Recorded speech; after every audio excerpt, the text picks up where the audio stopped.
narrativa, furo de reportagem. E a gente abre hoje o nosso All News com furo de reportagem de Aguirre Talento, nosso colunista, que traz essa informação em primeira mão, né? Ele trouxe isso, deu isso ainda durante o início da manhã, essa informação da investigação da Polícia Federal e do indiciamento, né? O importante é isso, o indiciamento. A Polícia Federal indiciou os senadores Eduardo Braga, do Amazonas, que é líder do MDB no Senado, e Renan Calheiros, do MDB de Alagoas.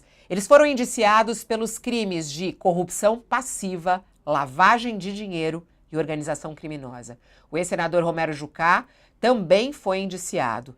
Eles são acusados de receberem propina para facilitar no Congresso Nacional pautas favoráveis a um antigo grupo, Hipermarcas, que atual se chama Hiperafarma. A suspeita é de pagamento de 20 milhões de reais para os senadores. Olha esse valor, o pagamento de 20 milhões de reais para os senadores. Os senadores teriam recebido 20 milhões de reais em suas mãos justamente para ajudar. E isso teria sido feito através de um lobista, que é o empresário Milton Lira, apoiantado aí pela Polícia Federal como o responsável por essa transação.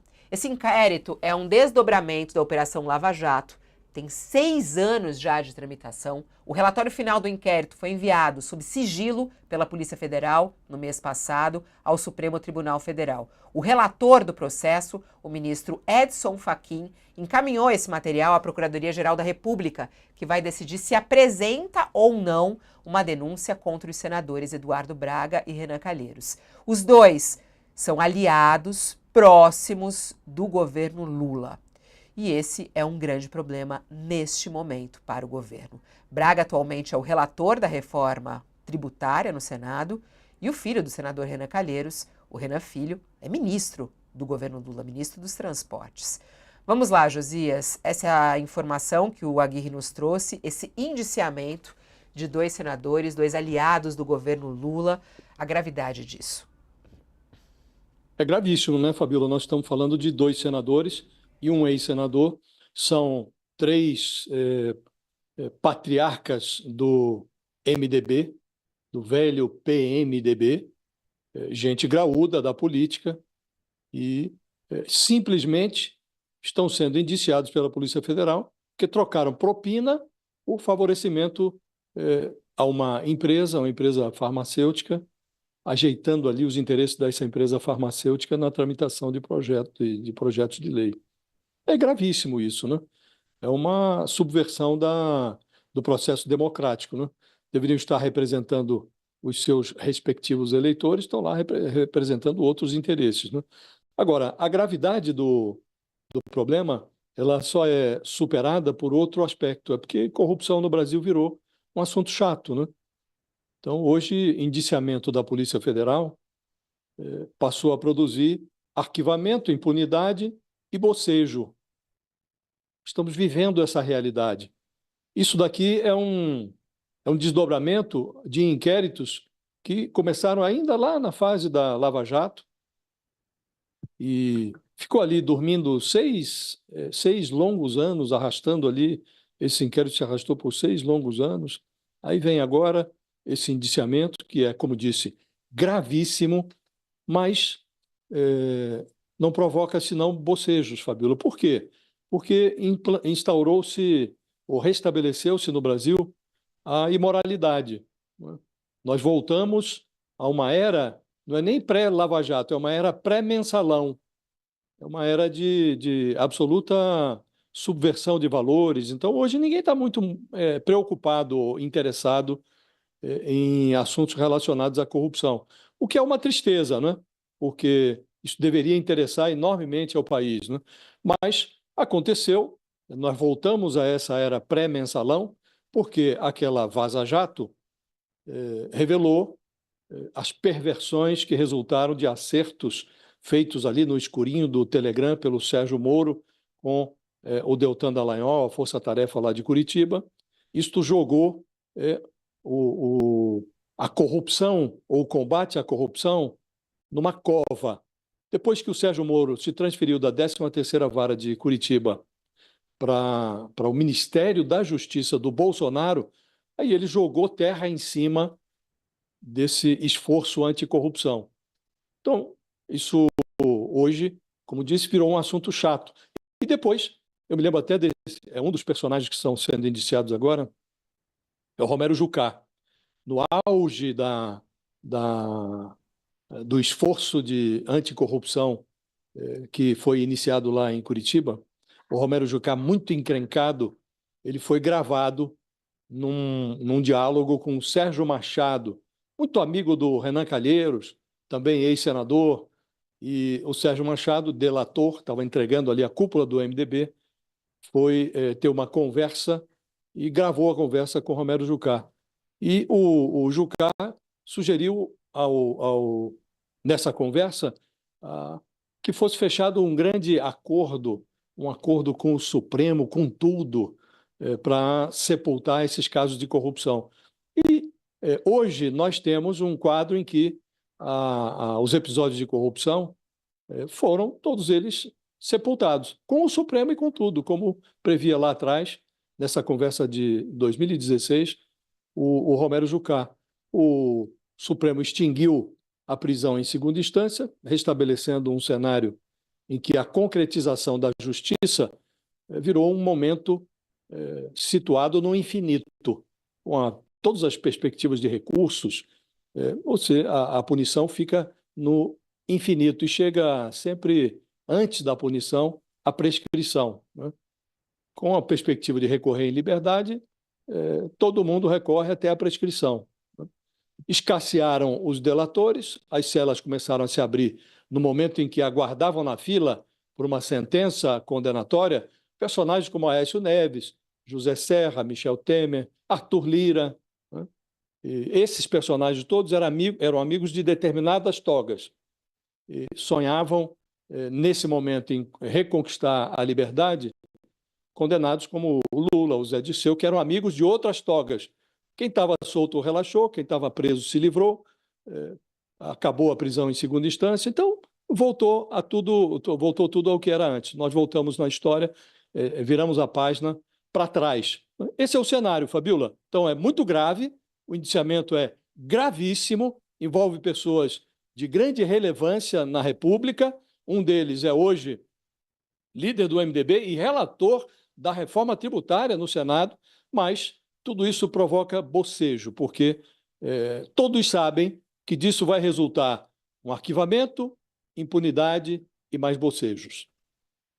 Thales, eu queria entender, né, e eu acho que também passar esse entendimento à nossa audiência, do que a gente está falando exatamente, né? É muito triste ver esse balcão de negociação que existe entre as empresas e entre o Congresso, o caminho disso, né? A gente está falando aí de 20 milhões de reais que teriam sido entregues a parlamentares eleitos pelo povo para favorecer uma poderosa já empresa, né?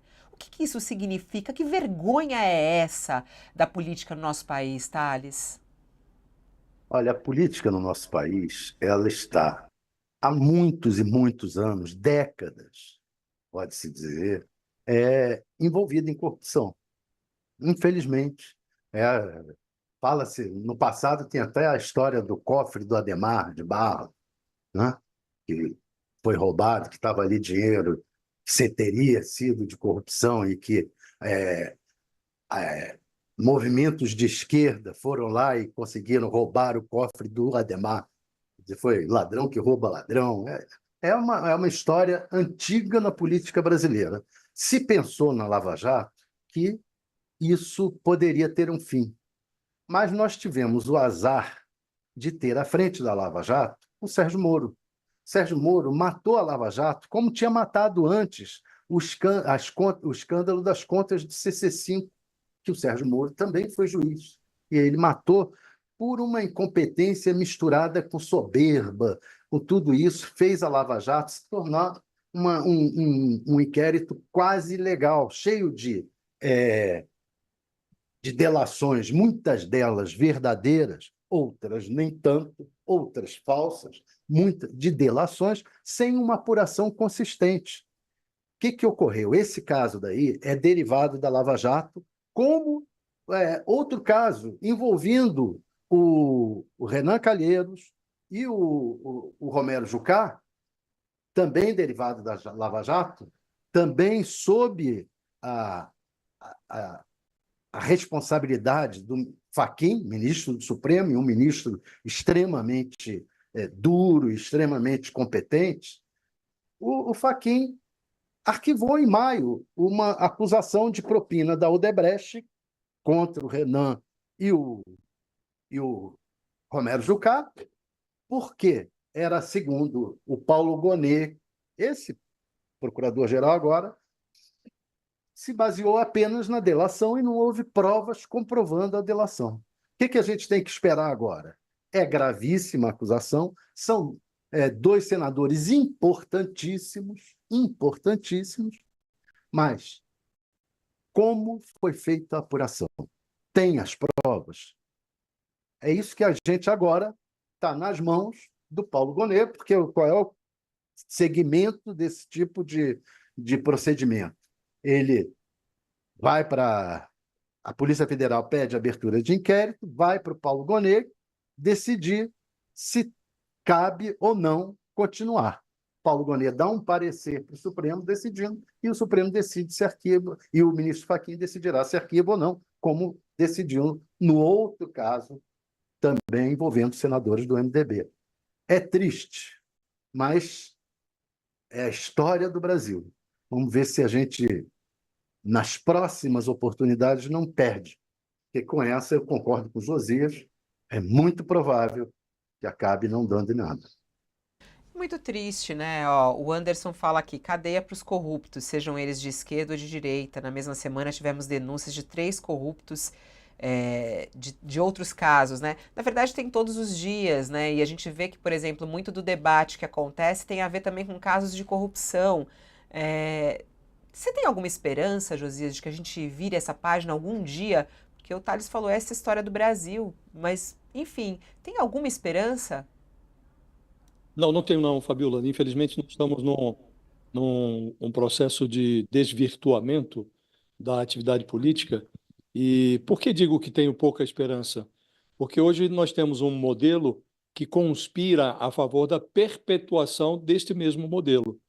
Então, nós extinguimos lá atrás o financiamento privado de campanha na ilusão de que, sem o dinheiro privado, a política passaria a ser financiada com verbas públicas e, portanto, ficaria mais limpa. Ficou tão suja e agora com o dissabor de que, ano após ano, ou eleição após eleição, o contribuinte paga mais caro por eleições, pela eleição de gente que, num sistema viciado, feito para perpetuação dos que já estão no poder, ele se retroalimenta. Então, hoje você tem partido que tem dono, o PL, o dono do PL é o Valdemar Costa Neto, o dono do partido do Pablo Marçal, dos menores aos maiores, né? Hoje o maior partido da Câmara é o PL, do Valdemar Costa Neto. O menor partido, que não tem nem representação na Câmara, porque não conseguiu eleger ninguém, é esse PRTB do Pablo Marçal, que também tem dono. Era do Levi Fidelix, que morreu, e agora está a viúva dele reivindicando direitos sobre esse partido na Justiça Eleitoral, num processo que está lá pendente de julgamento. Essa gente movimenta o dinheiro do fundo partidário e do fundo eleitoral e direciona esse dinheiro para os mesmos, para os de sempre. Então, fingem que investem em candidaturas femininas, candidaturas de gente nova. Todo o dinheiro, em verdade, vai para os mesmos. Então, eles se reelegem e, além desse dinheiro que vem pelos fundos eleitoral e partidário, há também a verba das emendas parlamentares. Hoje nós temos mais de 50 bilhões de reais em emendas. Essas emendas beneficiam os mesmos, que enviam dinheiro para os seus redutos eleitorais, desviam um pouco para os seus bolsos e o resto é para cultivar uma engrenagem de vereadores, de deputados estaduais, que favorece as suas reeleições. Então nós estamos nesse sistema viciado em que a corrupção se reelege eleição após eleição. E se você tem um judiciário que é complacente com a corrupção, um judiciário que enterra provas vivas, um judiciário que enterrou da rachadinha da família Bolsonaro, do Flávio Bolsonaro, até as emendas de robótica do Arthur Lira, tudo morre no judiciário, tudo morre, tudo é enterrado nos tribunais superiores de Brasília. Então, Fabiola, não se pode olhar para um cenário assim e imaginar que nós possamos ter um olhar otimista, possamos observar uma cena assim com otimismo. Não dá para ter otimismo diante do que nós estamos vivendo. E está agora o Brasil discutindo se acaba ou não com o orçamento secreto. Já tinha o Supremo dado uma ordem lá atrás, por meio da ministra Rosa Weber, a ordem foi descumprida, agora está lá o ministro Flávio Dino tentando dar a mesma ordem para ver se ela é cumprida agora, e não será cumprida, né? Então tem o orçamento com emenda que ninguém sabe quem destinou o dinheiro, lá na ponta não se sabe para onde vai o dinheiro, sabe-se apenas que uma parte vai para o bolso, outra parte vai para alimentar essa engrenagem que reelege constantemente a corrupção. Para completar, Fabíola, só para encerrar, você tem um presidente que foi eleito impulsionado por um fator democrático, né, por gente que queria se livrar da precariedade do Bolsonaro, e está lá esse presidente mantendo toda a estrutura corrupta que se estabeleceu sob Bolsonaro numa estatal do porte da Codevasf, por onde fluem os recursos das emendas secretas. Então, essa estrutura corrupta foi mantida sob Lula. E o Lula mantém também um ministro como o ministro das Comunicações, o ministro Filho, nem sei o primeiro nome, já esqueci até o primeiro nome do ministro, ministro das Comunicações, Juscelino Filho. Juscelino Filho, corrupção, lavagem de dinheiro e formação de organização criminosa. Está indiciado pela Polícia Federal e continua no Ministério das Comunicações, o estratégico Ministério das Comunicações, no instante em que o governo está travando uma guerra, o governo, o judiciário, com um personagem do porte do Elon Musk. Era para a gente estar discutindo agora como estabelecer no Brasil como uma política que permita ao país ter um satélite próprio, que não dependa da Starlink do Elon Musk. E estamos nós com o Juscelino Filho no Ministério das Comunicações. Então não dá para ter otimismo não, Fabiola. Recomendo para quem está nos acompanhando, chegando agora na nossa transmissão aqui, para ler a reportagem que é a manchete do UOL neste momento, falando sobre esse indiciamento de 2 senadores e um ex-senador, né? Os 2 senadores Eduardo Braga e Renan Calheiros. Uma baita reportagem do Aguirre Talento, contando aí uma informação que ele descobriu na Polícia Federal, né? Eles foram indiciados, acusados aí de corrupção, de receber 20 milhões de reais para beneficiar uma empresa em votações, inclusive, né? Em projetos de lei durante os anos de 2014 e 2015. Os senadores teriam atuado em favor da Hipermarcas, em um projeto de lei que tramitou no Senado nos anos de 2014 e 2015 sobre incentivos fiscais a empresas. E para isso, eles teriam recebido 20 milhões de reais dessa empresa. Essa empresa depois mudou de nome por conta das investigações. Essa investigação segue acontecendo. Na reportagem aqui do Aguirre Talento, ele procurou, claro, os senadores para eles se explicarem. A defesa do senador Eduardo Braga disse que o indiciamento se trata de, abre aspas, ilações esdrúxulas sem amparo nos elementos constantes no próprio inquérito. Frase bonita, né, ô Josias? Ilações esdrúxulas sem amparo nos elementos constantes no próprio inquérito foi a frase enviada pelo senador Eduardo Braga. Já o senador Renan Calheiros nem respondeu. Ainda não respondeu a reportagem a respeito desse indiciamento. Não estamos falando de indiciamento. A Polícia Federal já indiciou os 2 diante das provas colhidas. Esse tipo de procedimento, Fabíola, que foi investigado pela Polícia Federal nesse caso, explica a origem. De vez em quando aparecem algumas coisas nos projetos de lei que receberam o apelido de jabuti, né? Quantas vezes a gente falou aqui, olha, tem um jabuti em determinado projeto. O que é jabuti? Tinha um político tradicional do Maranhão, chamava Vitorino Freire, e ele dizia, olha, jabuti não sobe em árvore. Quando você encontra um jabuti em cima de um galho de uma árvore, ou é enchente ou é mão de gente, né? Então, é mão de gente que leva esse tipo de interesse privado para projetos que deveriam favorecer o interesse público, né? Então, é disso que nós estamos falando nesse inquérito da Polícia Federal. São senadores eleitos para defender os interesses dos eleitores do seu estado e do próprio estado, porque o senador representa o estado da federação, enquanto o deputado representa a sociedade, né?